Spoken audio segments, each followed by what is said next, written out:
Hello, everyone, and welcome to Saturday's edition of Weekend Waypoints, production of SEC Extra and D1Baseball.com. Joe Healy here to take you through all of the results around the SEC from Friday, get you ready for Saturday's games.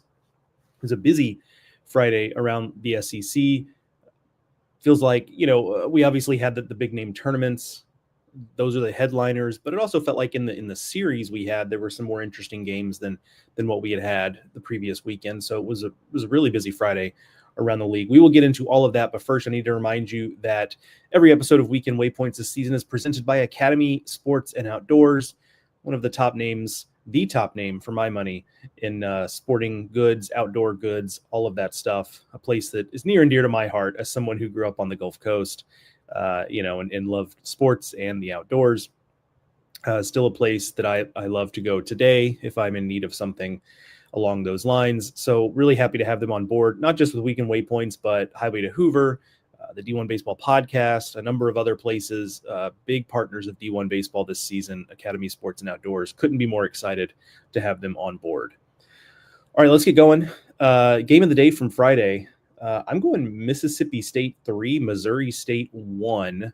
I'll pull up the box score here because it really kind of tells exactly the tale that needs to be told about this game and kind of the way it went. Give me just a second to get this pulled up here.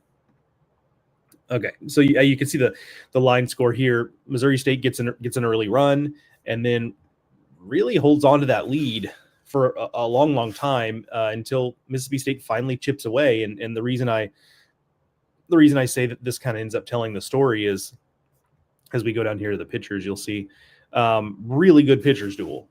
Pico Cone for Mississippi State, a strong outing there, as you can see with the numbers: 4 hits in a run, 6 1/3 innings, 11 strikeouts. But Michael Yusufchuk for Missouri State, a highly touted freshman, who obviously they have a lot of trust in. They, they turned to him on a Friday at the Dude. That tells you how much trust Missouri State has in Michael Yusufchuk, and he was outstanding. 7 shutout innings with 8 strikeouts. But Missouri State went to the bullpen, and Mississippi State pounced. It really didn't take any time at all to jump on Missouri State once they went to the bullpen, and that's kind of one of the ways in which it was easy to see this game going, is that Missouri State has talent. There's no doubt about that. They're the favorites to win the Missouri Valley Conference for a reason, but their depth is obviously not going to be, up to snuff with where Mississippi State is, or any part of the rest of the SEC, right? But their top line guys can keep them in the game, and that's what happened. Big hits here late in the game, or big at-bats here late in the game. Ace Reese, RBI ground out to tie it, and then the big hit from Noah Sullivan, a 2-run double to give Mississippi State the eventual 3-1 edge that they took into the 9th inning and then closed it out. So a big win there for Mississippi State to get that, to fight off the upset that, I'd been warning kind of all off season and in the preseason about this series of like, hey, there's probably going to be a moment where Missouri State puts a little scare into Mississippi State because they are talented. Now, I kind of imagined it would come offensively, because they have good offensive players, Caden Bogenpool chief among them, which State did a good job with yesterday, kind of keeping him at bay. He got a hit, but, no big damage. I thought that's the way it would go. I didn't think that the Bears would do it with pitching, but hey, they did. And kudos to them for keeping that game close. I'll be interested to see the rest of the series and how it ends up playing out. I have a sneaking suspicion that Mississippi State from here on out handles it pretty well, given that, we're now into the Missouri State, past their top guy on the pitching staff, and they're going to have to use some different guys the next 2 games. I suspect that it will go a little bit smoother, but we'll see. All right. Flip over to some of the comments here. Todd Harris, a Kentucky supporter there. What's up, JoJo? Hashtag Go Cats. Nice, clean, tight, but 2-1 win for Kentucky. The clean baseball there for the Wildcats. We'll talk about that a little bit later. Visa V16 says, morning, Joe. Outside of the Alloy brothers, got to have the offense step it up a bit against TCU and Michigan. Yeah, I would agree. The loss in and of itself to Kansas State, not a huge deal to me from an Arkansas standpoint. Kansas State's got players. They were in the Super Regional last year. Like, those losses are just going to happen. It's a Big 12 team. Like, okay. But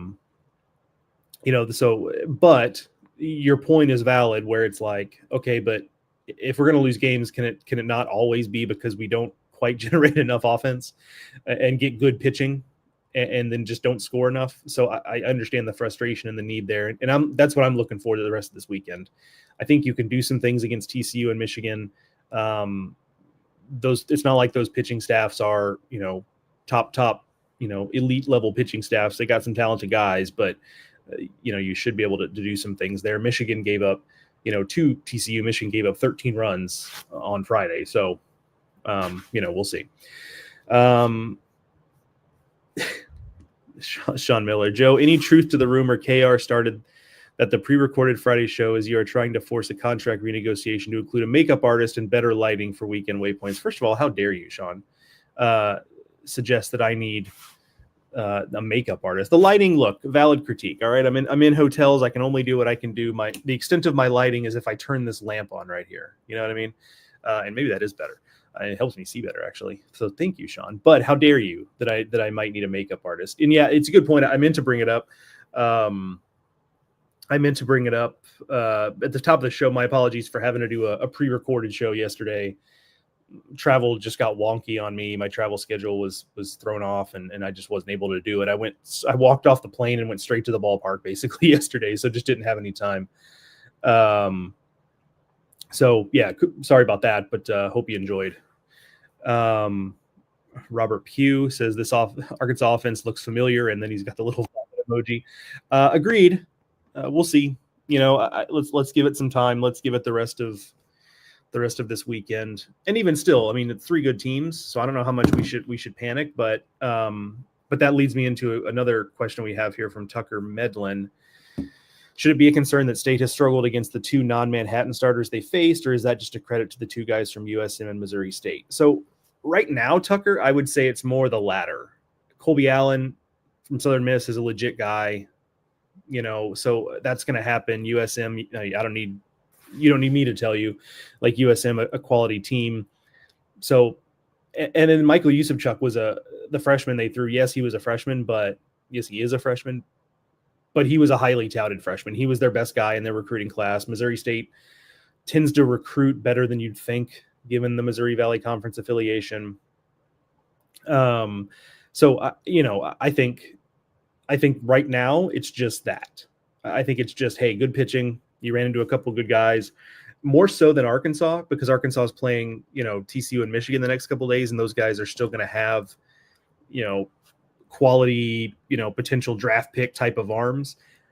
Let's watch closely the next couple of days. State offensively, I think that's a more telling metric if you're going to compare State and Arkansas and their offensive struggles, because Missouri State's just not going to have the depth on the mound. And so, I suspect they're going to swing it a lot better the next 2 days, but let's see. I'm more interested in that than I am Arkansas. I'll be watching for Arkansas's offensive production, but I still wouldn't be too alarmed, if runs are a little harder to come by against TCU and Michigan, because those are two really good teams with decent depth. So, Ryan on YouTube, is LSU's close win over Omaha something or nothing? Seems like they were playing with their food. I would agree. They were playing with their food, but I think it's more nothing at this point. I think it's hard when you've played overmatched teams 2 weekends in a row, and that's not necessarily a critique of Jay Johnson's scheduling, because next weekend they're going to go play in Frisco, and the competition level is going to jump up, and that'll level out. But I do think it's hard to stay like totally locked in and sharp and all of that when you're playing, 6 or 8 straight games or however many against teams that just can't keep pace with you, so I agree. They look like they were playing with their food.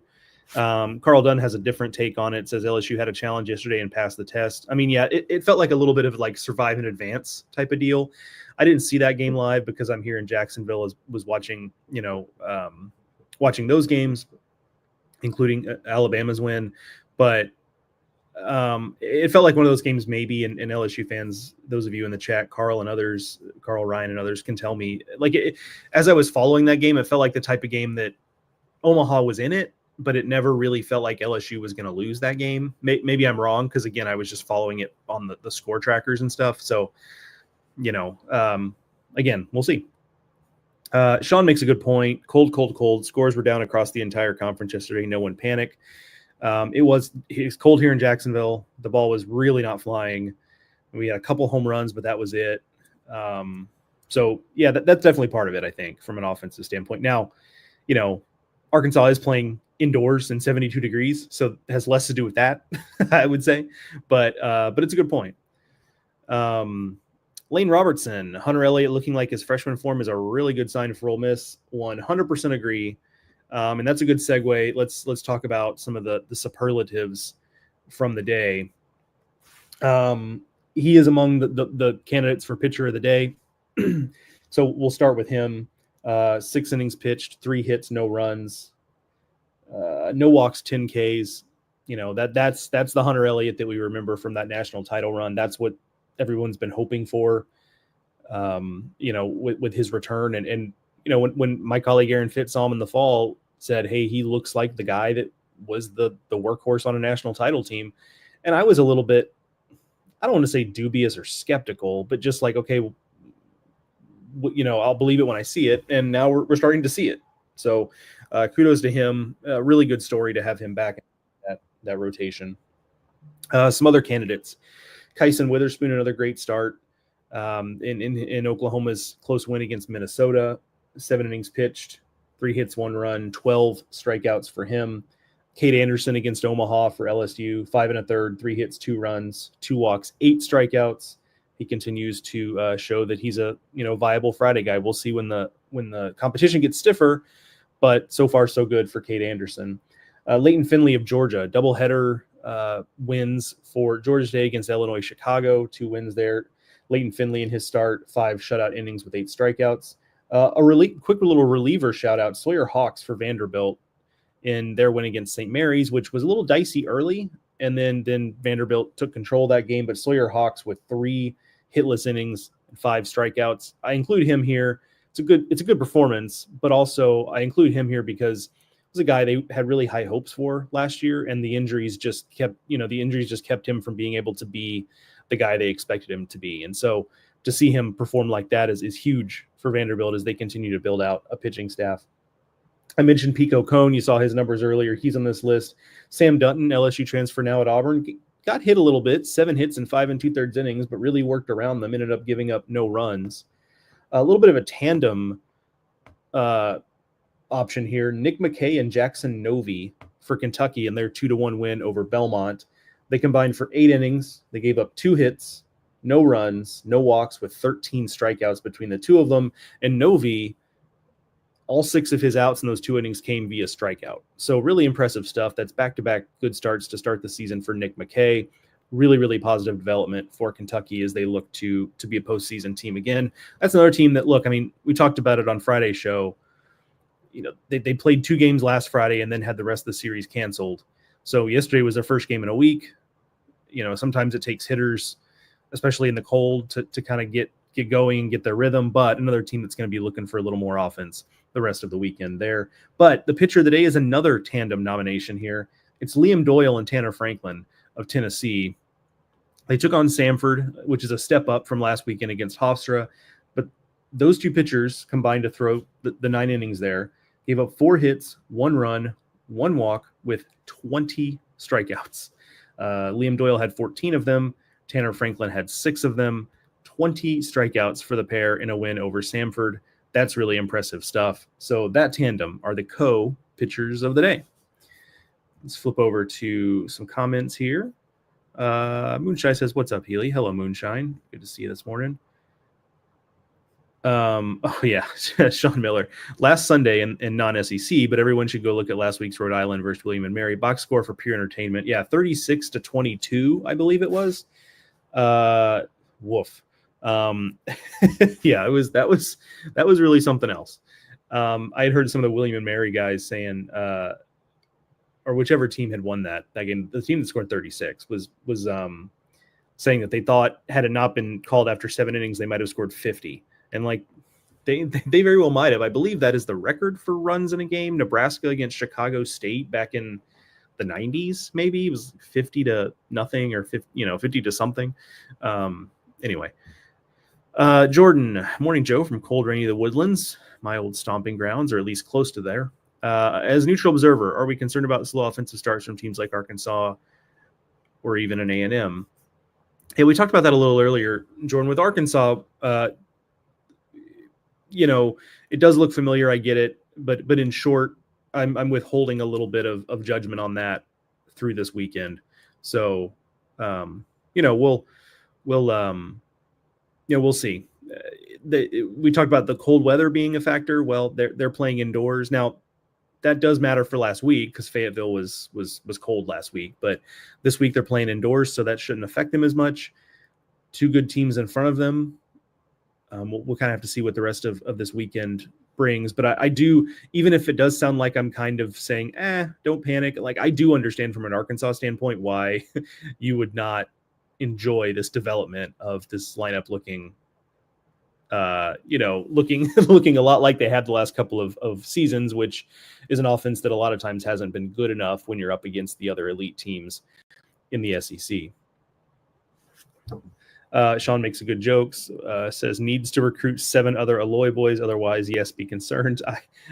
That's a funny joke. I agree on the first half. I'm not as concerned maybe, but that is a funny thought, just to build the whole team out of Alloys and you'd really have something there. All right. Jason Armstrong of Inside LSU Baseball with Jason Armstrong. Hey, Joe, which of the Mississippi schools you taking in a 3-game series if they played next weekend?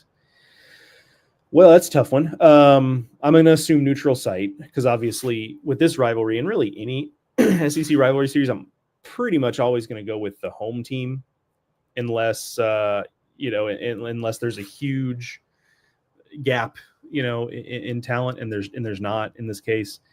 I'd probably go.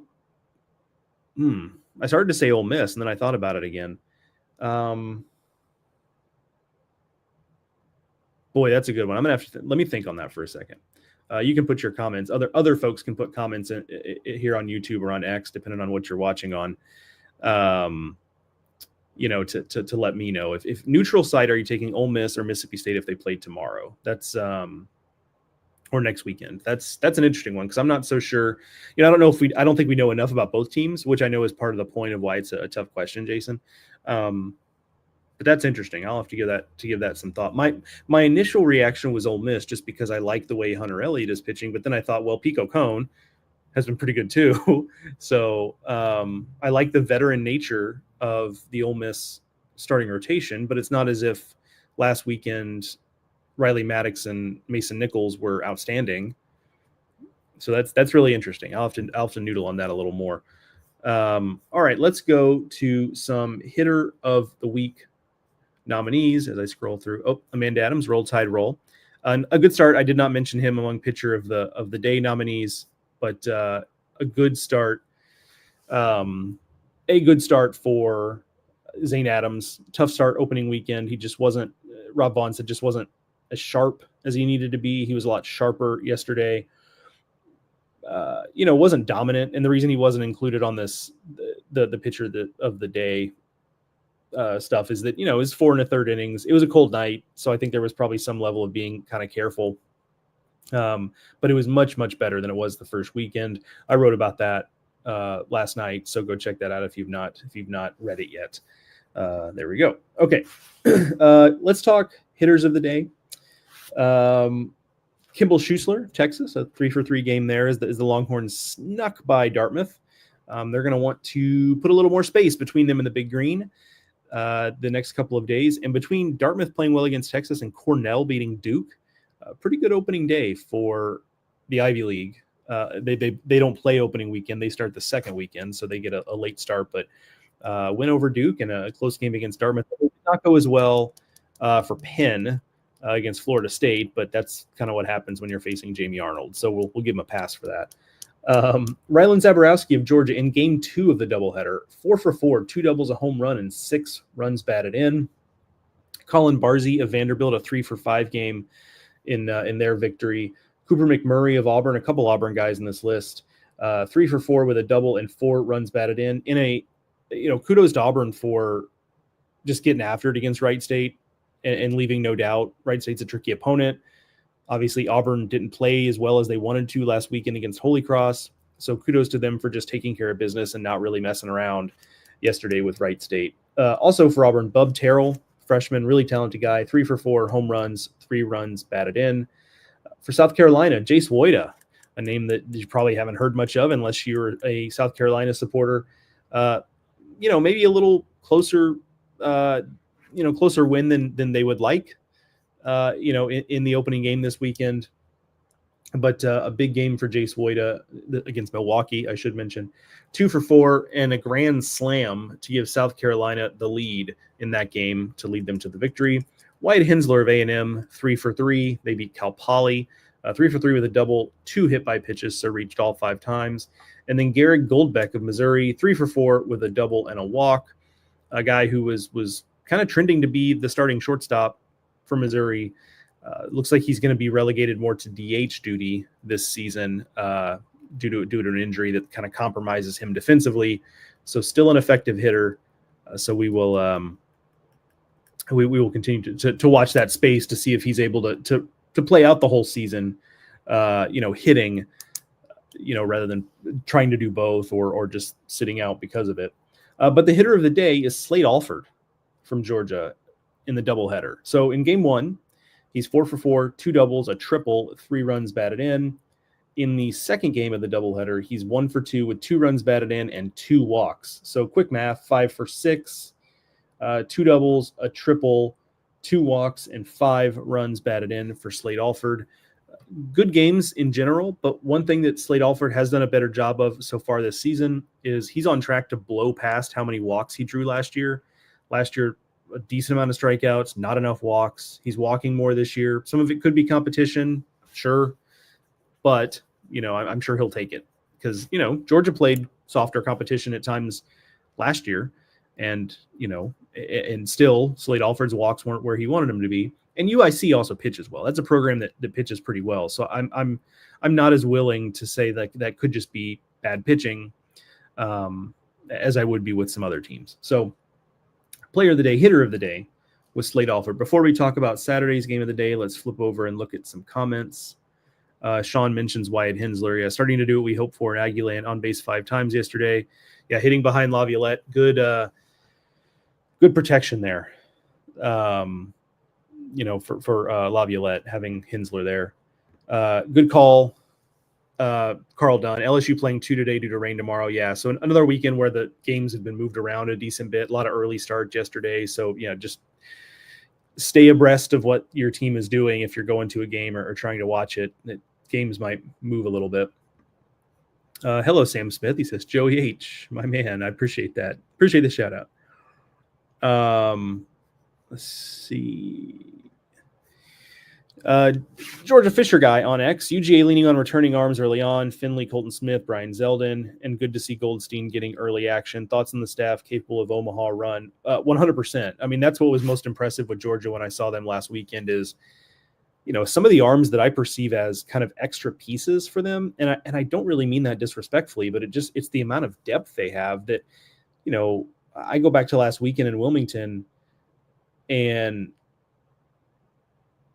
the in the fourth game of their tournament, like the 10th guy they used was JT Quinn. And I get that JT Quinn struggled as a starter at Ole Miss. Certainly won't deny that, but just the quality of his arm talent, is such that he would be a weekend guy again at a lot of other places. And at Georgia, it felt like he was just kind of like a extra piece. And that's a dude who, was throwing mid-90s with a absolute hammer of a curveball, So, yeah, the staff is super impressive. It feels like offensively, in general, still, I talked about this last week, still some stuff to work out there. Feels like that's a group that hasn't totally clicked yet. And without Condon and Corey Collins, I think we knew that was going to be the case to some degree. But the pitching staff has shown that they may not have to be that offensive to be an Omaha team. Let's Sean Miller says, speaking of Georgia, are they trying to steal most hated team from Tennessee? Antics on the mound at the plate. Coach West getting ejected. Yeah, they've got that's an energy dugout. I tend to be kind of just like shrug my shoulders to a lot of that stuff because let folks have fun. But I will say like it was kind of some of the comments about the deal with Brian Curley and the win against Kennesaw. That game got chippy, so I understand why he did it. But people who didn't have that context, I got some reactions from people who were like, why are you celebrating like that when you squeaked past Kennesaw in the midweek?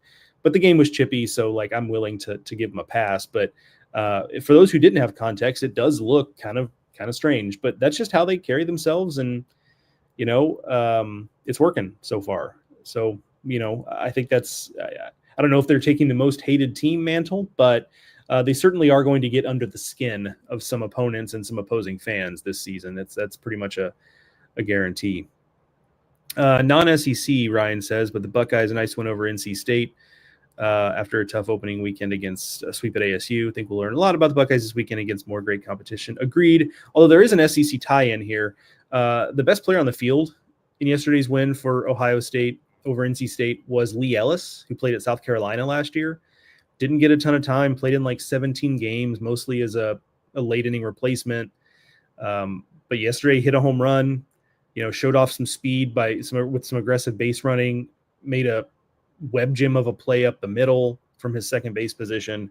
So, if you're South Carolina, that's a tough loss to see him. And look, I know you have Henry Kazmar at shortstop and so you've got, a guy up the middle you really like, but, to have Lee Ellis showing out some other place is always kind of a tough deal. So, Carl Dunn, loving the LSU bullpen right now. Don't blame you. Only 6 walks so far this season. Next week will be a challenge with DBU Wednesday in the Frisco tournament. Yeah, I'm excited to see LSU in those environments against those better teams for sure. Okay, last thing, game of the day Saturday. It's Oklahoma. It's Oregon State. It's in Round Rock. Both coming off wins yesterday. It kind of feels a little like the 1-0 game, the winner's bracket game of a regional here. Oklahoma obviously looking to get it done with pitching again. It's going to be a tough ask against Oregon State and the quality of their offense. And then Oregon State's going to put Dax Whitney out there, a highly touted freshman, a guy who could have been in pro ball right now, but wanted to go to Oregon State. That should be a really, really tasty matchup there between Oklahoma and Oregon State. I'm looking forward to it. Looking forward to seeing how Oklahoma deals with Dax Whitney offensively. And then the flip side, Oklahoma's got this standout pitching staff that we all really, really like. How does it hold up against an Oregon State lineup that would fit right in the SEC? It's a little bit of a preview of what you're going to see in SEC play, at least in terms of quality of talent with Oregon State. So that should be a whole lot of fun in Round Rock. All right, folks, that's going to do it for Saturday's edition of Weekend Waypoints. It was good to be back live. Enjoyed all the questions. That's my favorite part of this deal. So let's keep those coming tomorrow. And I will see you guys then. Enjoy the baseball today. Talk to y'all soon.